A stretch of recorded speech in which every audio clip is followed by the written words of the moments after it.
I have laid out 9 index cards, and I'm going to number them from 1 to 9. Then,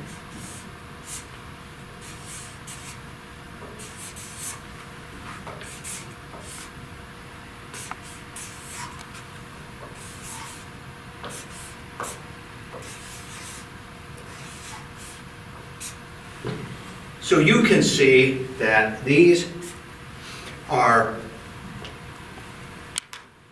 numbered 1 to 9. And I am just going to randomize these.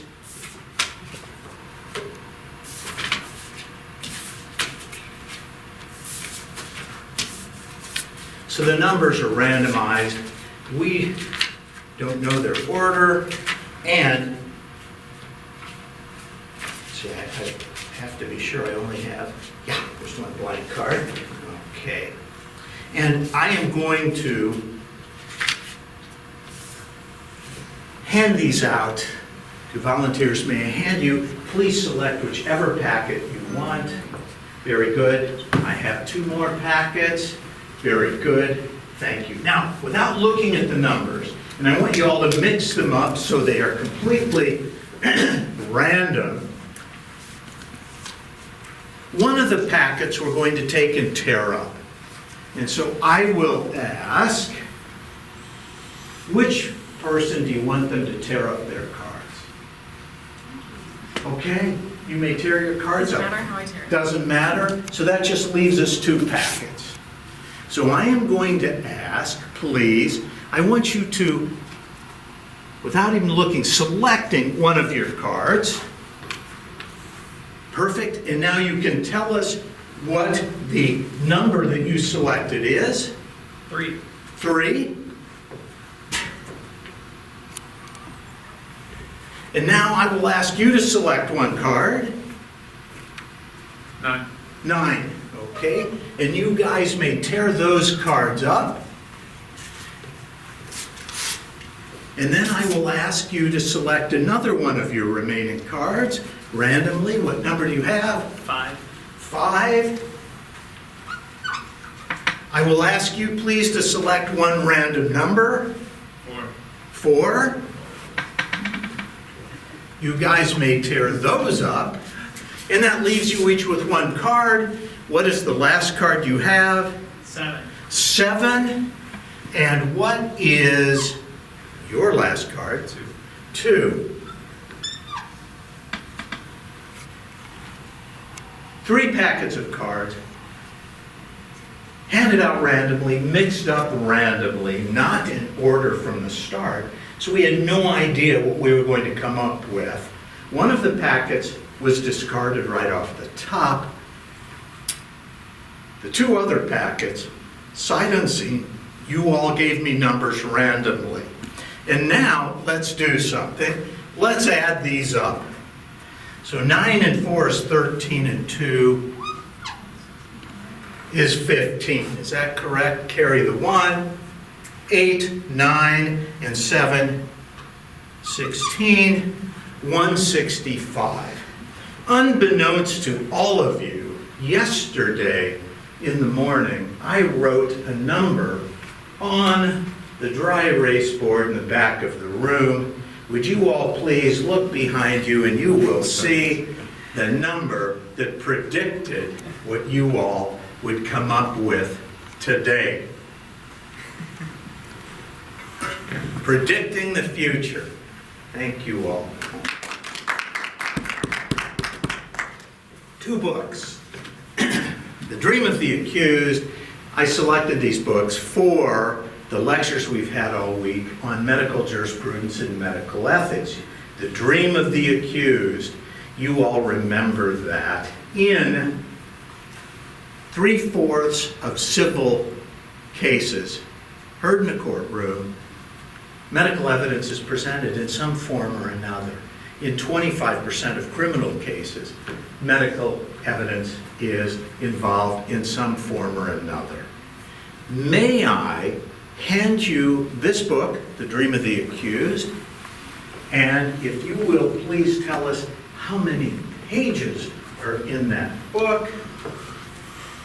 And if I may hand you this, Fatal Sins, which reminds us the fatal sins we want to avoid: failure to obtain informed consent. We don't want to engage in any negligence in our medical practice. You all remember the 4 Ds: duty, dereliction of duty, direct causation of damages. You all remember that there must be a patient-physician relationship established before the duty applies.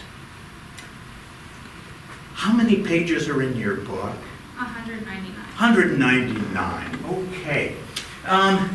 Could you please give us any number from, say, 1 to 199?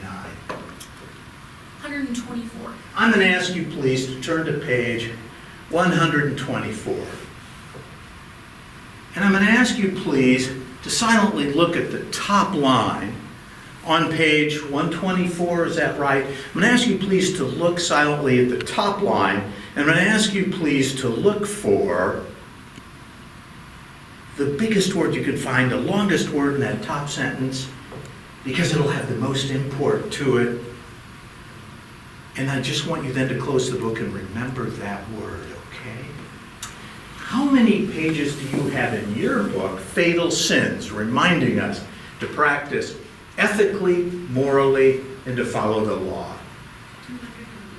290 pages. So let's just say 300 pages there, hardback, approximately 400 words per page, 300 pages, 120,000 words. I want you please to open the book anywhere you want and turn to a page, look at the body of the text, and I'm going to ask you please to silently select a word. I want you to find the longest word, the most letters, the most syllables, because that will make this the most impressive. Do not tell us what it is. If you are conflicted between 2 very long words, you may select 2 if you want to. Do not tell us your word or words. I'll have you close the book once you've selected those words. And now, I'm going to ask you both, please, to focus and concentrate on your words. Words have meaning. Words are very, very powerful, and you all have selected words that have meaning to you. Now, please don't tell us your word. Please don't tell us your word. I will ask, what do you think is the first letter of our colleague's word? What do you think? Just thinking. What do you think? I'm not really thinking, but let's start with X. X. Is that the first letter of your word? Do not tell us the word. What is the actual first letter of your word? H. Close. Close. And I want you to concentrate on your word, because as you do, I'm getting an impression of the word that you're thinking of. And I'm getting the impression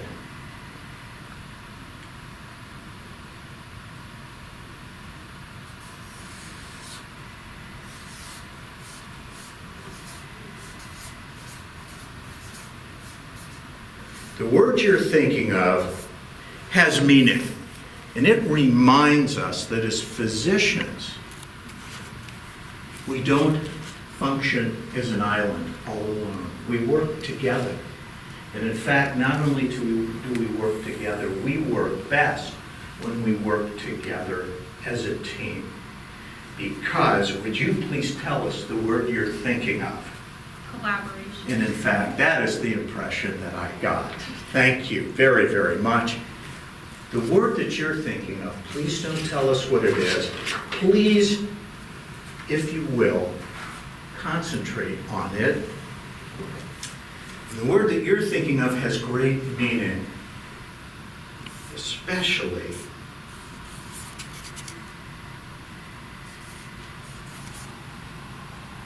okay, I want you to look silently to the back of the word.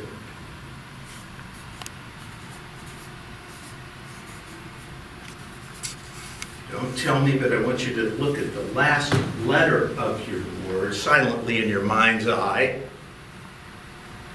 Because We have to be prepared for anything, and especially in psychiatry, patients come to us with intrapsychic conflicts that lead to great emotional outpouring.